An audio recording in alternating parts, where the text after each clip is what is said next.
I swear. Okay. Hey everybody, welcome to Screen Crush. I'm Ryan Airy. The Last of Us on HBO is a pretty near-perfect adaptation, and it has me looking forward to Season 2. And get ready for a whole lot of internet discourse, because The Last of Us 2 was one of the most controversial video games ever made. But I think that all the reasons that people hated the game are actually what make it great. And to really understand what that game is trying to say, I need you to ask yourself a question. Do you think your Alexa, or Siri, or like whatever AI tool you use, What's that got to do with Last of Us? it has everything to do with The Last of Us, but you don't have to answer right now. We'll come back to that. Now, I should note that when I say some people hated the game, I'm talking about the story of the game. On a purely technical level, everyone agrees that this game is magnificent. Also, a disclaimer, my brother-in-law was a level designer on The Last of Us 2, and this is my cat in the pet store. But I'm not going to be talking about the level design or the gameplay. I want to revisit the story. So, spoilers ahead for The Last of Us 2. Now, I'm sure a lot of you know the story of the first Last of Us game, but we have to understand the larger theme that drives that story. Now, we have seen thousands of hours of zombie stories at this point, and yet The Last of Us feels fresh. This is partly because of how people become infected. Instead of it being a virus or magic or aliens, these humans have been infected with a parasitic fungus that has grown from the natural world. Most zombie stories are retellings of man versus man. The hordes of the undead can represent consumerism, overpopulation, or even just a fear of growing up. But The Last of Us is a story that is man versus nature. Oh, you mean like that Anthony Hopkins movie where he fought a bear? Or when Liam Neeson punched a wolf? Take that, wolf. No. Oh. I mean man versus nature, like all of nature is taking over humanity, and by extension, it's taking over Joel's soul. We see this in three levels: the macro, the micro, and personally. On the macro level, nature has reclaimed the world from human beings. Our cities and great works are overgrown with plants that crack the foundations and topple buildings. The Last of Us series even implies that the cordyceps fungus was able to adapt because of climate change. What if, for instance, the world were to get slightly warmer? Mother Nature has also overthrown mankind on the cellular or the micro level. The cordyceps fungus has infiltrated the human body and turned people into extensions of nature. The zombies are like animals in human bodies, all stimulus and response with no higher brain functions. Or you could say that the fungus robs humanity of its soul. And this is what we see happen to our characters on a personal level. Zombies are always stories about people losing their humanity and becoming soulless monsters. And this happens to Joel in the opening of our story with the death of Sarah. Now, we don't know what Joel was up to specifically over the next 20 years, but we know that it wasn't good. And you said everything right.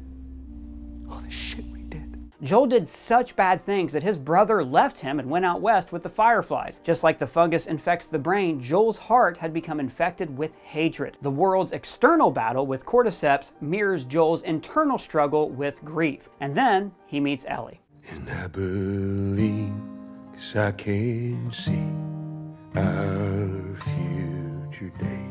Very slowly, Ellie cures Joel's inhumanity, and Ellie is also the cure for all of humanity. She is the key to restoring the human race's dominance over nature. She can bring back the human race. She can restore the human soul. But then, and like major spoilers for Last of Us here, then Joel finds out that for Ellie to save humanity, she has to die. So Joel goes on a killing spree to save her life, killing the only doctor that could create a vaccine against the fungus. Joel chose to sacrifice the future of humanity just to preserve his own humanity. Now, it is an incredible ending for a video game because we're forced to play the game to see how the story ends. Even though we may not agree with what Joel is doing, The Last of Us forces us to walk in Joel's shoes and to see the world from his point of view. When you play this game, you don't want to win. This is the feeling that the second game would exploit, forcing us to play out a story about people that we kind of hate. It's like if the second half of Jaws was all from the shark's point of view. Actually, that sounds awesome. She's a man-eater. You're right, that does sound awesome, and so is The Last of Us 2. So let's talk about how that entire game was an exercise in empathy. For any story to work, we have to empathize with the character. Maybe because the character is a cute bird in a Pixar short, or maybe because the main character is somebody we want to be like. Joel is the anti-hero protagonist that deep down,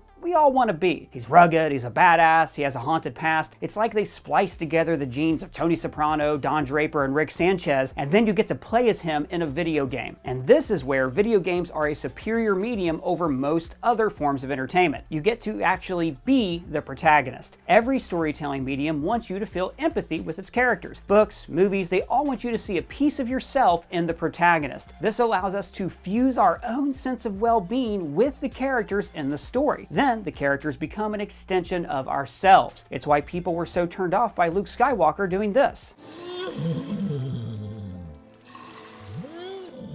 Because we don't want to grow up to be an old hermit milking a space cow. So entertainment can cause you to extend yourself into a fictional person, but using technology amplifies this extension of self because we already use tools to extend who we are. Marshall McLuhan wrote about this at length using a car as a metaphor. If you're in a car accident, you don't say, hey, that guy's car hit my car. You say, that guy hit me. Exactly. The car has become an extension of yourself, and video games allow this theoretical extension of self to become literal. When you're playing The Last of Us, you are Joel. Even when kids in the 80s played Atari, they would still hop around with the controllers because the little pixels on the screen became an extension of their own identities. We become fused with these characters. Their success is literally our success. We don't want Mario to die because we'd have to stop playing the game. So The Last of Us 2 sets up a fairly straightforward revenge story. Abby, the daughter of the doctor that Joel killed, hunts him down for revenge. But first, the game makes you like Abby. You play as her, and then she and Joel escape zombies together before she realizes who he is. Y'all act like you heard of us or something. Because they have. Abby keeps Joel alive just long enough for Ellie to show up and watch his murder, and it is heartbreaking. Joel, get up. Joel, f***ing get up. Because Joel is a video game protagonist, we kind of have the feeling that he can't die. Mario never dies, I mean, not for real. Link is still saving the princess. Mega Man still can't duck. This medium has lulled us into complacency. So Joel's death is shocking. Oh, please get up. And like Ellie, we want revenge. Like, you play this game actively to hunt Abby down and kill her for what she did to us. I mean, what she did to Joel. It's a perfect setup for Ellie's revenge story. She travels across America, tracks down Abby, has to fight through zombies, murders people, kills dogs on stealth missions so she won't get detected. Wait, you play some sick game where you kill dogs? Yeah, no, but look, it's okay. It's just video game dogs. I mean, we've been killing them since Metal Gear. Dude, I've killed like thousands of humans in Grand Theft Auto alone. All right, me too. Proceed. Okay, but see, that's the thing about these dog deaths. We don't think much of killing the dogs because we have to kill Abby and the dogs are in our way. And then, right when we finally have Abby, the game stops and makes us play through these same few days as the person we hate. Now, we are forced to extend our sense of self into a character that we hate. And this is when I had to put down the game for a while. I think a lot of other people did too. As much as I wanted to find out how this story ended, I did not want to be Abby. But the game forced me to see the world through her point of view. I learned about her life, how her dad died, learned that she was in love, and most importantly, I learned about her dog, Alice. The puppy's name is Alice? Yes, this is the same dog that you killed as Ellie earlier. When you're Abby, the game forces you to play with the dog, to see her as a kind, loyal animal and not a monster. That's what I'm saying. Right, okay, so, and it just feels shitty, and people don't want to feel shitty when they play a video game. We're used to video games being fun, adventurous, living your life vicariously through criminals who can do whatever they want. Other media, like books, TV, and movies, routinely tell stories that make us feel terrible, like The Kite Runner, 6 Feet Under, and Life is Beautiful. All of them are downers, and they're all brilliant, and they all challenge how we see the world. And this was the end goal of The Last of Us 2. The team at Naughty Dog wanted to use the medium of video games to tell a story in a way that could only be told through this technology. And this is just the second act of the story. In the third act, Ellie has a shot at peace with her girlfriend and a baby, but she's lost 2 of her fingers, which means that she can't play the guitar like Joel could. And remember, Joel played the guitar to express how much he loved Ellie. If I ever were to lose you, I surely lose myself. Unlike Joel, having someone to love is not enough to quiet the pain inside of her. She has to hunt Abby down once again. The two of them have this brutal fight in shallow water, and it's awful. You don't want either character to win, you just want the fighting to stop. And we are terrified that one of them is going to die. This story is only possible in a video game where technology allows us to mentally become these 2 women. I mean, this is like if Super Mario Bros. 2 killed off Mario in the first level and then made people play as the princess. But in Mario 2, you can play as the princess. Yeah, you're right. And if the internet existed back then Twitter would have called Mario 2 woke. And that brings us to Act 3 of this video and to the dark side of gaming, the internet. Welcome to the internet. Have a look around. Earlier, I mentioned how Marshall McLuhan talked about how people extend their sense of self with technology. And the internet has made this extension literal. People create avatars of themselves and inhabit a virtual space. Yeah, that's me. Well, that's my avatar. Now, you have more freedom in this virtual world, like in the Matrix or virtual reality. I am walking!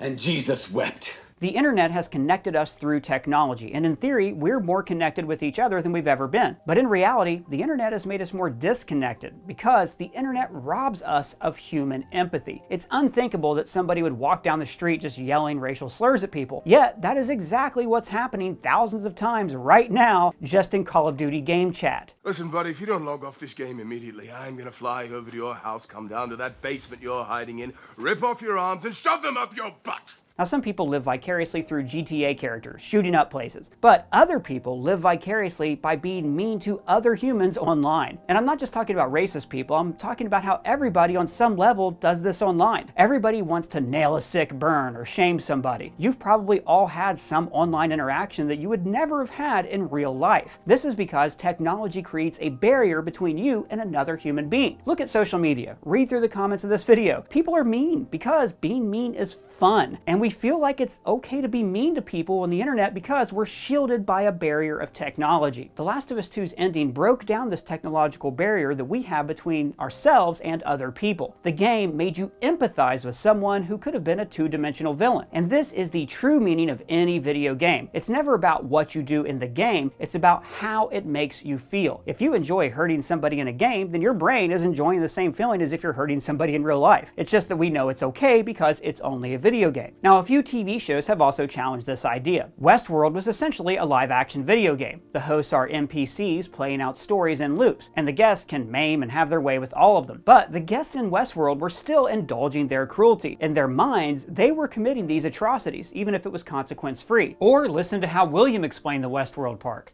It doesn't cater to your lowest self, it reveals your deepest self.